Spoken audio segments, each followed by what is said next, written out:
ago when I would have dad in the spirit world as well, yes?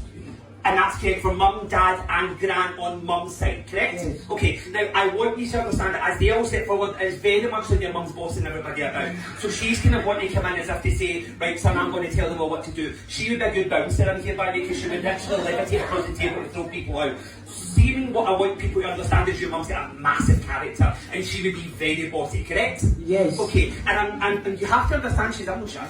And she's actually standing here like she's ready to take on Mike Tyson and Andy's pals. But I get that sense when it's like, I'm rolling my sleeves up, son, so I don't care. So that sense where that's the way that mum, people who don't know your mum, that's a good way to describe how your mum would be within a character, correct? Yes. Okay, and you understand this symbology of rolling up her sleeves where she's getting things done. She went, the sleeves are always rolled up, correct? Yes. Okay, now she does have a young man with her in the spirit world, and I will come to the young man in a moment, but she says the boy's with me. So I want to just understand this young man passed very tragically to the spirit world. I feel like I might be going slightly over where that might connect to this lady and gentleman there, but I will be there in a moment. Thank you. Mum, she says I've got my tick book.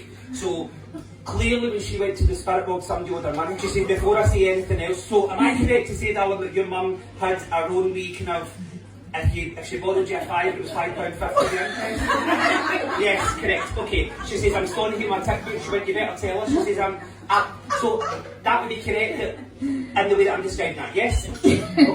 And you understand where she's being a bit sassy, darling. She's a wee bit kind of spicy in her character, like, you know, as if to say, tell her I've got my tick book out. So she wants people to know that she's the boss and that she doesn't miss a trick, correct? Yes. Okay, now you've got the same face as your mother, she says to me. So that look that you give people is the same growl that your mother would give.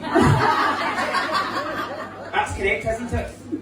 And it's that kind of sense where you don't even realise that you're doing this space. But people who know this lady, I feel like, but you look very much like your mother. I know that that's very, and I do feel that, as your mum says, they all could try and say you look like your father's side, but you don't. You look like me. And I want your mum. Listen, we're all whatever. She's got a big heart on her, but my God, it's a heart of stone sometimes. She says I was quite happy to be cold if I needed to be cold, and that's correct as well, isn't it? She does say that her hair was better than yours, so she says I feel like you have to understand that her hair looked softer and fuller and more zhuzhed, and she says not yours.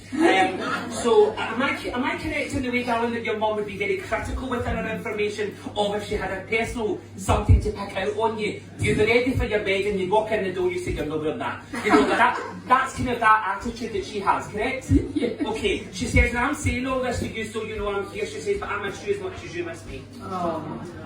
She says, and I don't like to get emotional, she says, and neither does my lassie. She says, but I'm going to let her know that I miss her.